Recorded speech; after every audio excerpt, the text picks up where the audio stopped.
Instructor Sabal's school was one of the most unique places in the entire galaxy. It served as a melting pot, drawing students from various planets, each with their own customs, values, and ways of life. Here, students didn't just learn knowledge, they learned about each other, about different cultures, and about how the galaxy's diverse beings could coexist and thrive together. Instructor Sabal, a renowned teacher for his ability to nurture understanding among these disparate students, always emphasized the importance of empathy and open-mindedness. For years, his classes had been filled with young minds from planets of all kinds, some peaceful and serene, others full of peril and chaos. Each student brought with them their unique experiences and stories, sharing them with their classmates. But despite the harmony he worked so hard to cultivate, Instructor Sabal encountered his first true challenge when Julie, the first human to join the school, enrolled. Julie was a mystery to the other students. Her home world, Earth, was surrounded by legends, called a death world by many, where life was said to be too dangerous to sustain life. To the inhabitants of other planets, Earth was little more than a terrifying place full of unpredictable dangers. Julie, with her soft features and shy demeanor, found herself alienated from the rest of her classmates. Every day she ate her lunch alone in a dim corner of the common area. She tried reaching out, offering friendly smiles and greetings, but the other students remained wary, keeping their distance. Instructor Sabal watched with growing concern. He could see that Julie's loneliness was deepening, and he couldn't shake the feeling that the stigma of Earth's reputation was making it harder for Julie to find any friends. The alien students were afraid of what they didn't understand, and in the case of Julie, the unknown dangers of her world loomed larger than they should. Determined to change this, Sabal hatched a plan.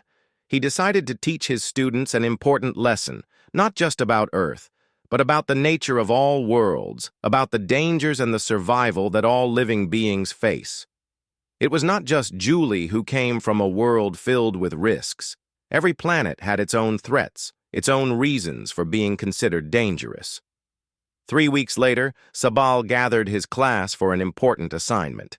He stood in front of them, his eyes scanning the room full of eager yet hesitant faces.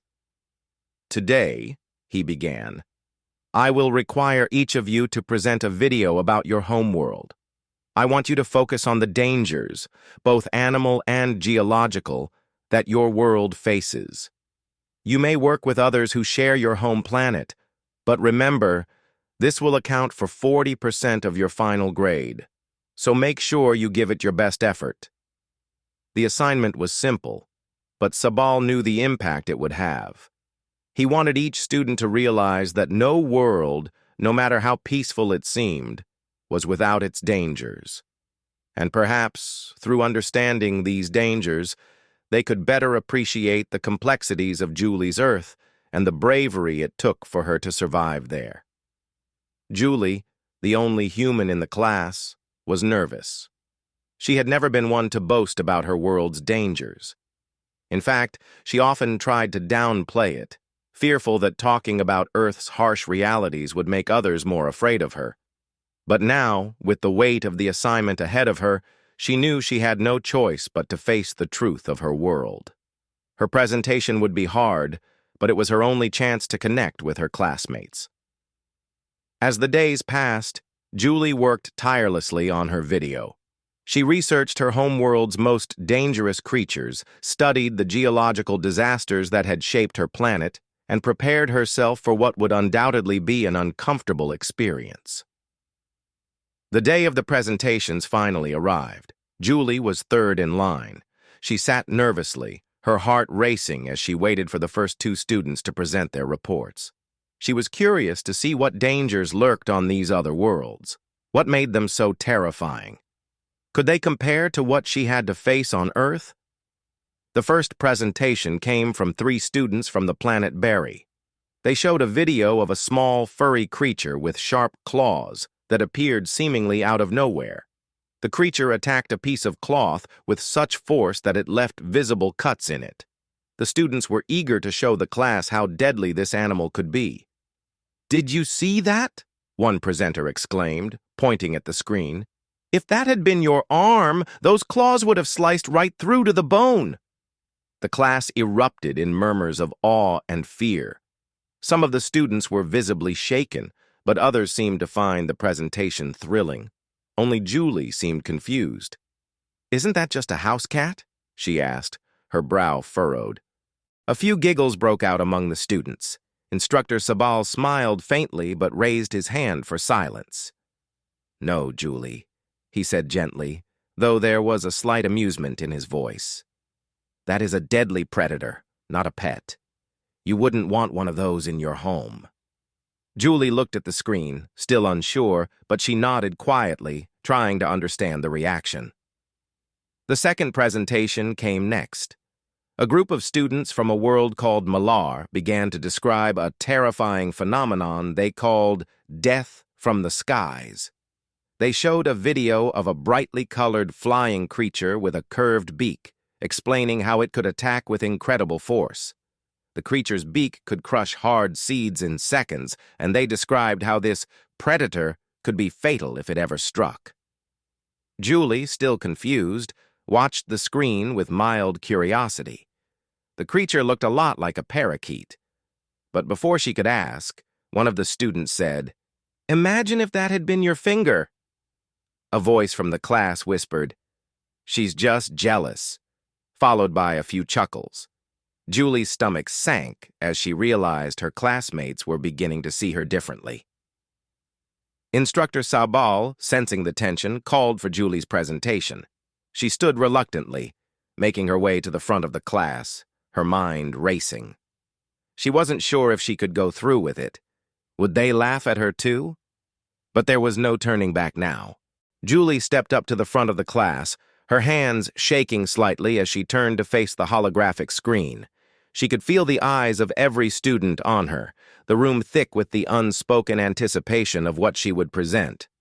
Instructor Sabal, who had been watching her closely, gave her a small nod of encouragement, though she couldn't bring herself to meet his gaze. "Go ahead, Julie," he said, his voice calm but firm. "We're ready." Julie took a deep breath and pressed the button to start her presentation. The blue marble of Earth appeared on the screen, slowly rotating in space, its oceans sparkling and continents stretching out beneath the clouds. She paused, glancing nervously at the students. They were all waiting, some with looks of curiosity, others with barely hidden skepticism. "Earth," Julie began, her voice steady but quieter than she had hoped. "My home world. It's a place that many of you might not fully understand. You may have heard stories about how dangerous it is, how Earth is a death world, and in some ways that's true. Earth is home to some of the most dangerous creatures, environments, and conditions in the galaxy. But it's also a world of life, of beauty, and of survival." She clicked the remote again, and the screen shifted to a scene of a vast, snowy landscape. The snow sparkled under a pale sun, pristine and untouched. Julie felt a pang of sadness as she saw the familiar sight of snowflakes drifting to the ground. But what came next wasn't beautiful. The video zoomed in on a small, squat animal, its fur thick and bristling as it emerged from beneath the snow, its sharp claws glinting in the light. "This is a wolverine," Julie said, her voice lowering as she let the image linger on the screen. "It's one of the most dangerous predators on Earth.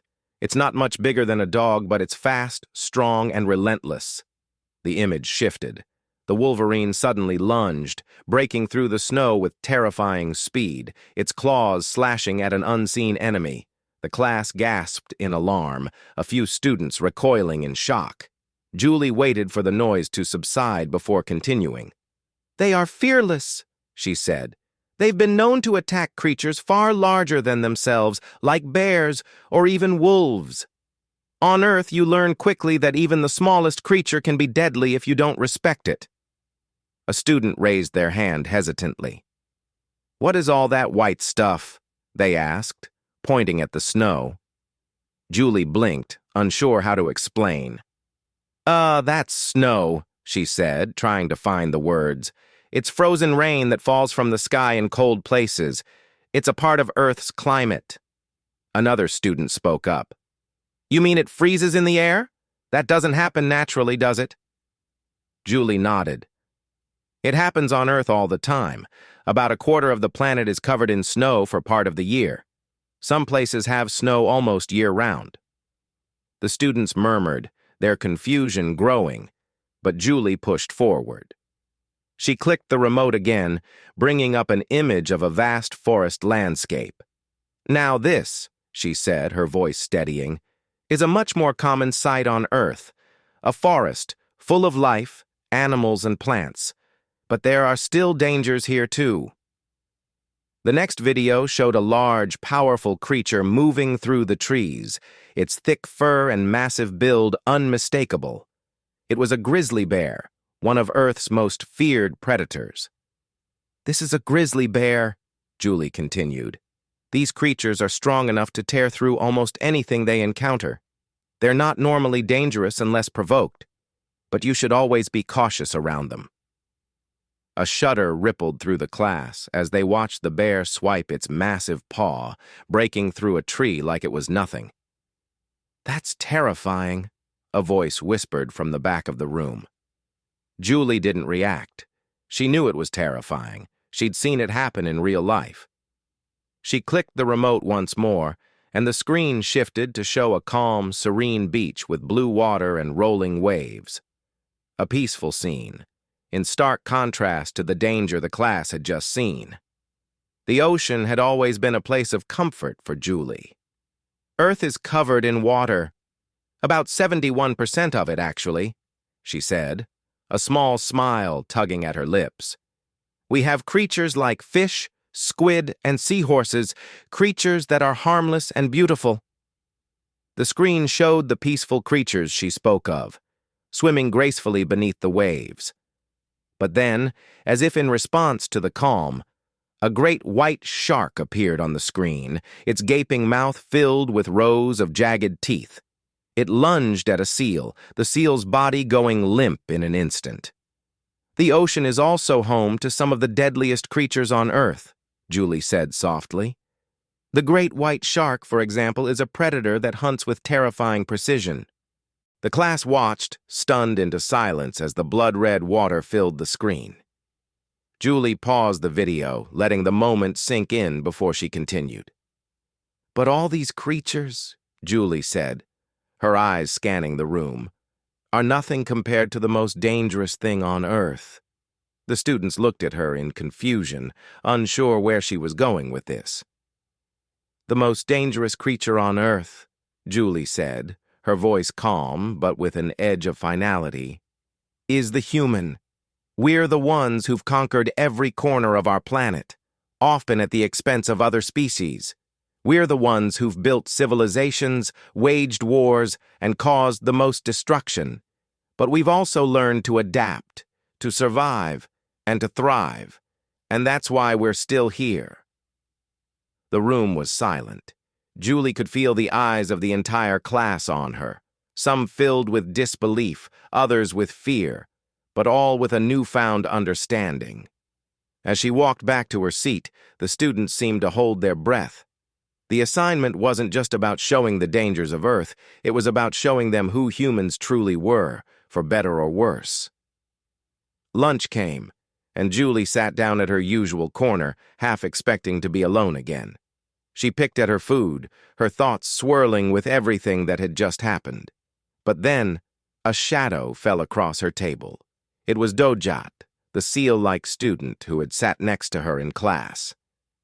"That was amazing," he said, his voice full of awe. "You really do live on a dangerous planet, don't you?" Julie blinked, surprised. "Yeah, I guess we do." Dojat sat down beside her, his large eyes wide with admiration. "Did you ever see a shark in real life?" he asked, his tone full of curiosity. Julie smiled. "Once. It wasn't as big as the one in the video, but it was still huge." "You caught one?" Dojat asked, clearly impressed. "Yeah," Julie said with a laugh. "It wasn't easy, but my uncle and I got it." "That's so cool," Dojot said, grinning. Julie's smile grew wider as she realized that she wasn't alone anymore. Slowly, other students began to approach, asking questions about Earth's creatures, her experiences, and her life. As they gathered around her, she felt something she hadn't in a long time: a sense of belonging. By the time lunch ended, Julie was surrounded by classmates eager to learn more about her homeworld, and when she looked up at the teacher's desk, she saw Instructor Sabal watching her, a small, satisfied smile on his face. His plan had worked. Julie was no longer just the Earthling student, she was one of them. As Julie headed back to class, she felt a sense of relief wash over her. The isolation she had once feared was gone, replaced by the bond of shared experiences and the understanding that no matter where they came from, they were all part of the same vast universe. Instructor Sabal watched her from his desk, proud. She had faced the fear of the unknown and turned it into something greater. Maybe this was the beginning of a true connection between worlds. And as he graded her assignment, laughing quietly to himself, he thought, if anyone could survive on Earth, it was Julie. She deserves an A.